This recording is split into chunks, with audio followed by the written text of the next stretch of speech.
Welcome, and I'm going to show you a few programming techniques that are likely to be used in the lab on list 4.2, the one that's titled You Talking to Me.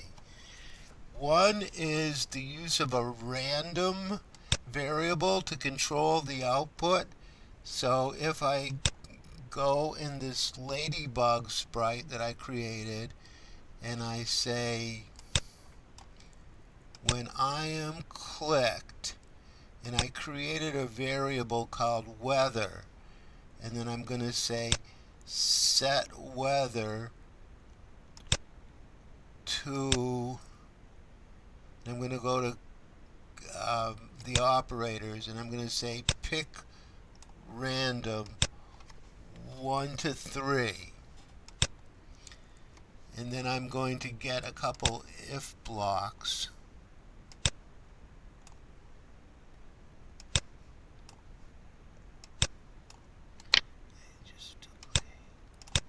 So I'm going to put 3 if blocks back to back, and then I'm going to go to operators, and I'm going to get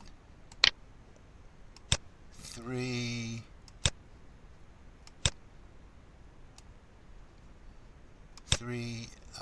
equals blocks, and then I'm going to say I'm going to put weather. So weather can be either 1, 2, or 3. It's kind of like rolling a dice where you have an equal chance of getting 1, 2, or 3. Or if I said pick random 1 to 2, it would be like flipping a coin where 1 is heads and 2 is tails.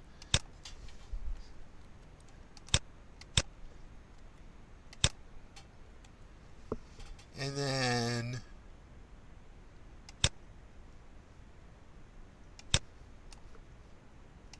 we'll do duplicate.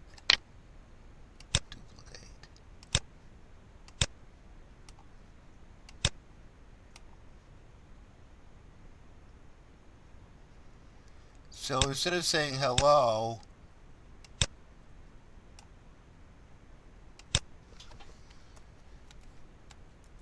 I'm going to say rain,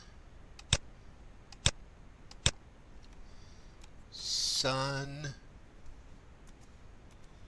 and snow. So if I save this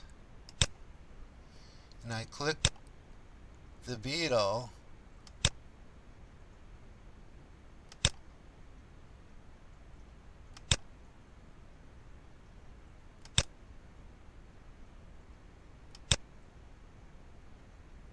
so every time I click it, it generates a number between 1 and 3. And, if I do this thousands and thousands of times, then, and you count the number of times it says rain, the number of times it says sun, and the number of times it says snow, it's sort of the law of averages. It's going to be very close to 1/3. It won't be exactly, but if I do it 3,000 times, it might say rain 985 times and sun 1,012 times, and then snow whatever the other number is. So that's the use of a random number to generate output. Because if you read the instructions, it says, well, some of the time do this and some of the time do this, but let the program decide.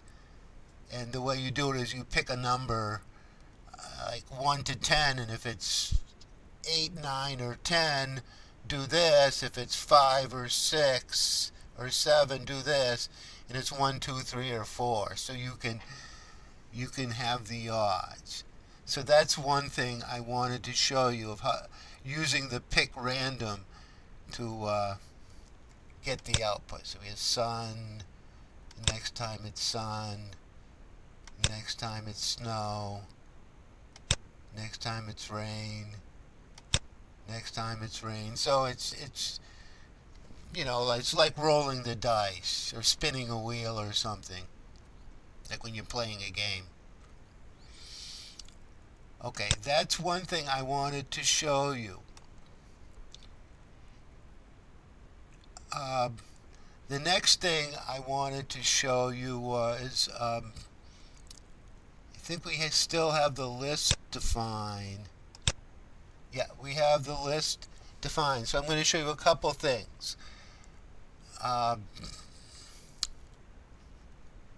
so I'm going to get another when I am clicked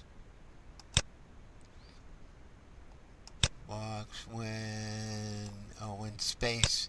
So I don't know. I don't think I've used G before. Okay, so now we can use the say block in connection with the join. Well, let's see what we have.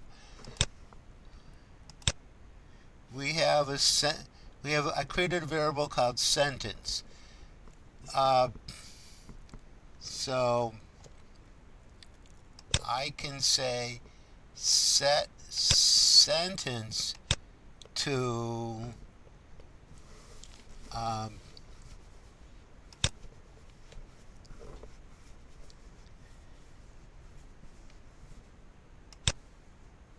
right, we have the join block.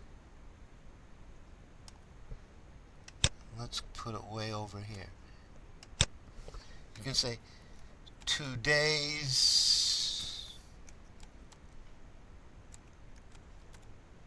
flavors are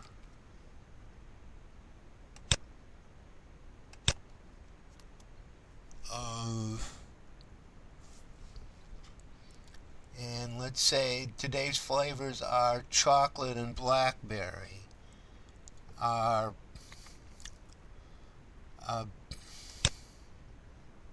so we're going to go to variables and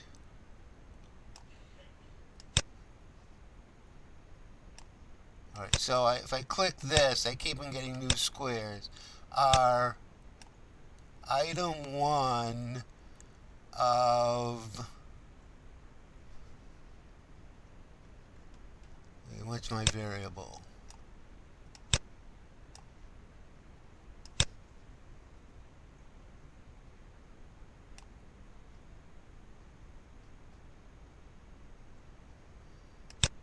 Alright.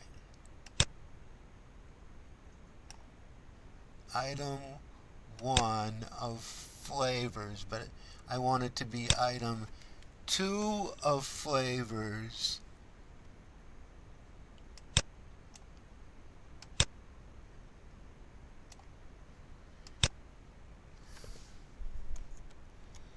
And now I don't want this to be too long. So it's going to say the sentence is today's flavors are item 2 of flavors, which is chocolate. And it's going to say and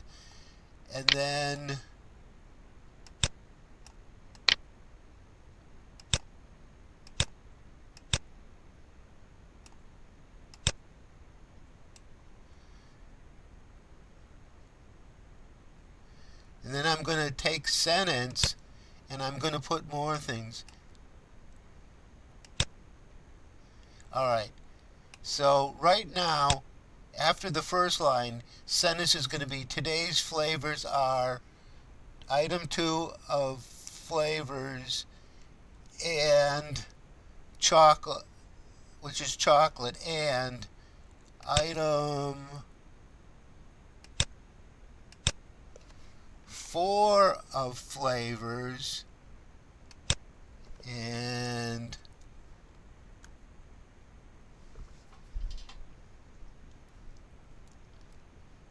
then I'm going to say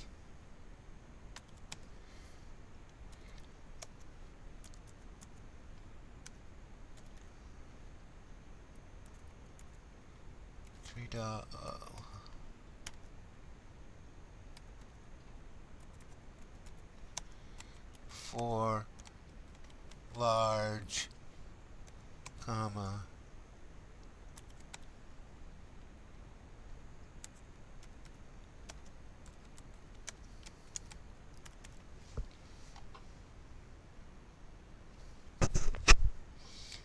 so let's try this.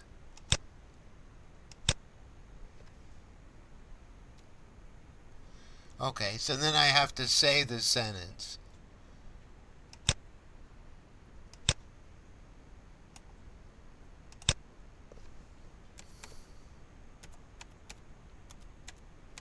Oh, I can't do that. I can't type it in. I have to drag the variable.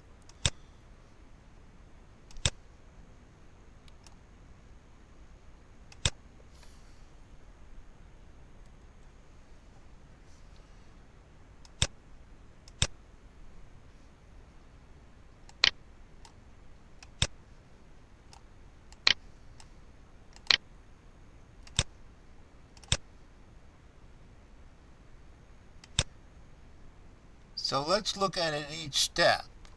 So I first say, today's flavors are chocolate and now, okay, let's,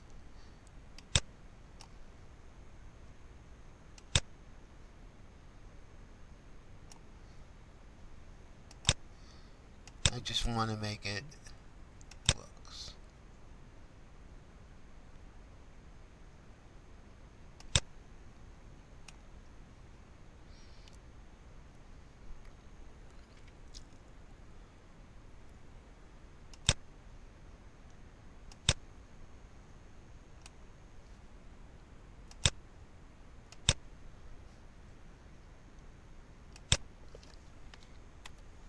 I'll make it even longer. And I type in G.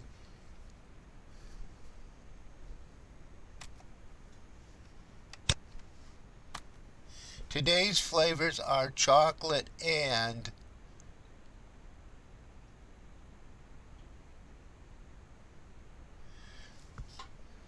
so what it did was it says today's flavors are chocolate. So it added item 2. It took today's flavors are, and then it added item 2, chocolate, and then it put the word and then it took the sentence, which was today's flavors are chocolate and it added the number 4, which is blackberry, and then it says $3 for large, $2 for small. So you can use the join clause or expression in one big long line, or you keep on, take what you have and you keep on adding more things to the end of it. And that way you can build up a sentence with fixed text and variables. So if we changed item 2 to peach ice cream, then it would be today's flavors are peach, and then if number 4 was maple walnut, it would say today's flavors are peach and maple walnut, and then it would add $3 for large, $2 for small. So that's how you can use the join clause to build up a sentence where some of the items are filled in by variables and some are filled by text.